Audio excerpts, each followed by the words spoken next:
গরুর দুধে অনেকে অ্যালার্জির সমস্যা হয়, অনেকের আবার ল্যাকটোজ ইনটলারেন্স জনিত সমস্যা হয়।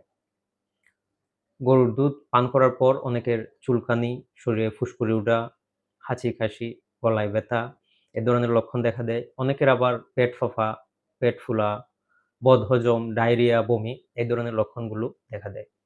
এখন যাদের ক্ষেত্রে দুধ পান করার পর এই ধরনের লক্ষণগুলো দেখা দেয়, তাদের ২ টি কারণে এই সমস্যাগুলো দেখা দিতে পারে। প্রথমত হলো তাদের শরীরে যদি দুধের প্রতি অ্যালার্জিজনিত প্রতিক্রিয়া থেকে থাকে, তাহলে তাদের বিভিন্ন অ্যালার্জিজনিত লক্ষণগুলো দেখা দিতে পারে। আবার যদি কিছু মানুষের ক্ষেত্রে ল্যাকটোজ ইনটলারেন্স থেকে থাকে, তাহলে ল্যাকটোজ ইনটলারেন্স সমস্যার কারণে তাদের শরীরে আবার বিভিন্ন ধরনের লক্ষণগুলো দেখা দিতে পারে। এখন প্রশ্ন হলো কিভাবে বুঝবেন যে কোন লক্ষণগুলো আপনার দুধে অ্যালার্জির কারণে হচ্ছে আর কোন লক্ষণগুলো ল্যাকটোজ ইনটলারেন্স এর কারণে হচ্ছে?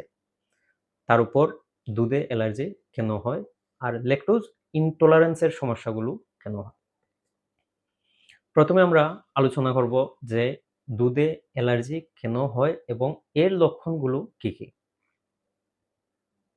আমাদের শরীরে আমাদের যে রোগ প্রতিরোধ ক্ষমতা, যাকে আমরা ইমিউনিটি নামে চিনি, এর কাজ হলো আমাদের শরীরে যদি কোনো ধরনের ক্ষতিকর উপাদান প্রবেশ করে, তাহলে আমাদের শরীর সেটার বিরুদ্ধে অ্যাকশন নেয়। বিভিন্ন ধরনের প্রতিক্রিয়া দেখায়।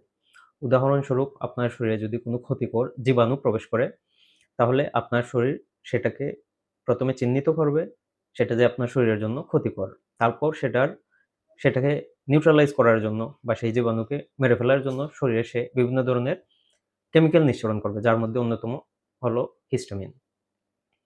আর এই কেমিক্যালগুলো নিঃসরণের মাধ্যমে সে হলো সেই জীবাণুটাকে মেরে ফেলবে।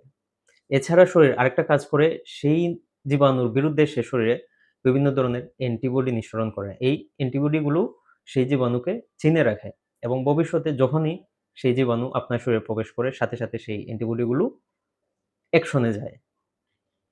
এখন সমস্যা হলো যাদের অ্যালার্জির সমস্যা থাকে, এই যেমন ধরেন যাদের দুধে অ্যালার্জি রয়েছে। এখন দুধের মধ্যে কেসিন নামক একটি প্রোটিন রয়েছে। আপনি যখন দুধ পান করেন, দুধ হতে সেই দুধের সাথে সেই কেসিন নামক প্রোটিনটি আপনার শরীরে প্রবেশ করে। তখন আপনার শরীর ভুলক্রমে সেই কেসিনকে শরীরের জন্য ক্ষতিকর মনে করে এবং তার বিরুদ্ধে অ্যাকশনে যায়।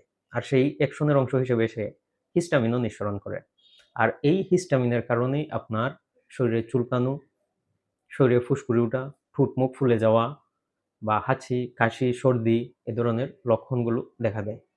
তাহলে আমরা জানলাম কারো যদি গরুর দুধে বা অন্য কোনো দুধে যদি যেই দুধের মধ্যে কেসিন নামক প্রোটিনটা রয়েছে, সেই দুধ পান করার পর যদি তার শরীরে চুলকানিজনিত সমস্যা, ফুসকুড়ি ওঠা, ঠোঁট-মুখ ফুলে যাওয়া, হাঁচি, কাশি, গলায় ব্যথা এ ধরনের লক্ষণগুলো দেখা দেয়, তাহলে বুঝতে হবে সেই ব্যক্তির দুধে অ্যালার্জিজনিত সমস্যা রয়েছে। আরেকটি বিষয় হলো দুধের মধ্যে ল্যাকটোজ নামক একটি উপাদান থাকে। ল্যাকটোজ ইনটলারেন্স বলতে আসলে কি বোঝায় সেটা তার নামের মধ্যেই রয়েছে।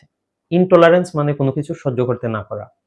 আর ল্যাকটোজ হলো দুধের মধ্যে থাকা একটি শর্করা। ল্যাকটোজ ইনটলারেন্স মানে ল্যাকটোজ নামের শর্করাটা শরীর সহ্য করতে পারছে না।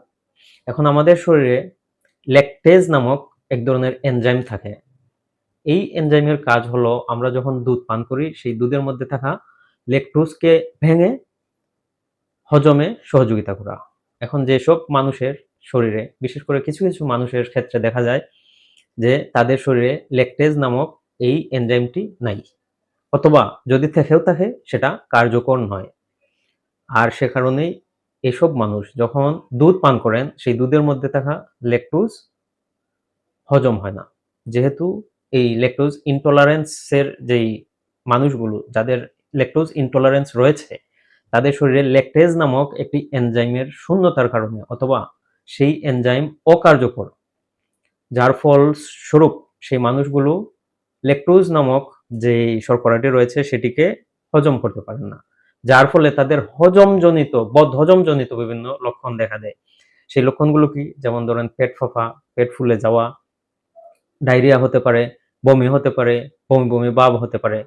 তাহলে এই লক্ষণগুলো যদি দেখা দেয়, তাহলে আমাদেরকে বুঝে নিতে হবে যে যেই ব্যক্তিদের দুধ পান করার পর বদহজমজনিত বিভিন্ন ধরনের লক্ষণ দেখা দেয় তাদের ল্যাকটোজ ইনটলারেন্সের সমস্যা রয়েছে।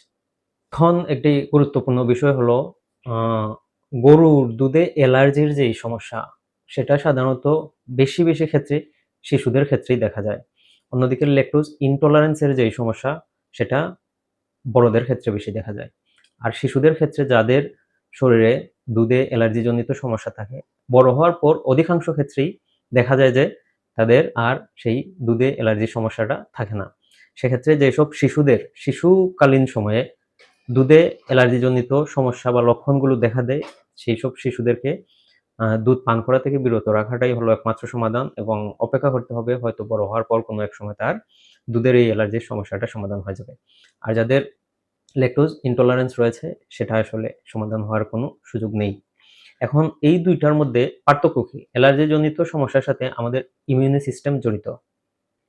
যার ফলে অ্যালার্জিজনিত সমস্যা হলে আপনি বিভিন্ন ধরনের লক্ষণ দেখতে পাবেন। যেমন ধরেন আপনার স্কিনে ফুসকুড়ি উঠতে পারে, আ আপনার নাক দিয়ে পানি পড়তে পারে, চোখ দিয়ে পানি পড়তে পারে, আপনার কাশি হতে পারে।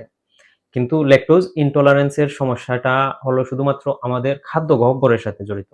এজন্য লক্ষণগুলো শুধুমাত্র খাদ্য গহ্বরের সাথে জড়িত সমস্যাগুলোর সাথে সীমাবদ্ধ থাকবে। অর্থাৎ খাদ্য গহ্বরের সাথে জড়িত যেই লক্ষণগুলো যেমন বদহজমের যে লক্ষণ পেট ফাঁপা, পেট ফুলে যাওয়া, ডায়রিয়া, বমি ইত্যাদি এই ধরনের লক্ষণগুলো দেখা দিবে। আরেকটি গুরুত্বপূর্ণ পয়েন্ট হলো যাদের দুধের মধ্যে অ্যালার্জি রয়েছে, তারা যদি খুব অল্প পরিমাণ দুধ পান করেন তাতেও কিন্তু তীব্র প্রতিক্রিয়া হবে।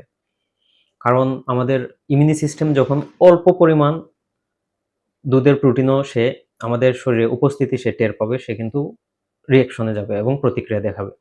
আর অন্যদিকে ল্যাকটোজ ইনটলারেন্স এর যেই সমস্যাটা, কেউ যদি অল্প পরিমাণে দুধ পান করেন তার হয়তো সেই সমস্যাটা সমস্যার লক্ষণগুলো নাও দেখা দিতে পারে। তবে এই বিষয়টি পুরোপুরি নিশ্চিত নয়। এখন প্রশ্ন হলো যে যদি দুধে অ্যালার্জি থাকে তাহলে কি করণীয়? তাহলে করণীয় হলো দুধ এবং দুধ দিয়ে তৈরি যত ধরনের প্রোডাক্ট রয়েছে, যত ধরনের খাবার রয়েছে সব ধরনের খাবার পরিহার করা। আর যাদের দুধে ল্যাকটোজ ইনটলারেন্স এর সমস্যা রয়েছে তারা হলো বাজারে ল্যাকটোজ ফ্রি দুধ পাওয়া যায়। সেটা পান করতে পারেন। এছাড়া ল্যাকটেজ এনজাইম আসলে ঔষধ আকারেও পাওয়া যায়। সেক্ষেত্রে ডাক্তারের পরামর্শ নিয়ে দুধ পান করার আগে বা দুধ পান করার পর আপনারা সেই এনজাইমটি ট্যাবলেট আকারে গ্রহণ করতে পারেন।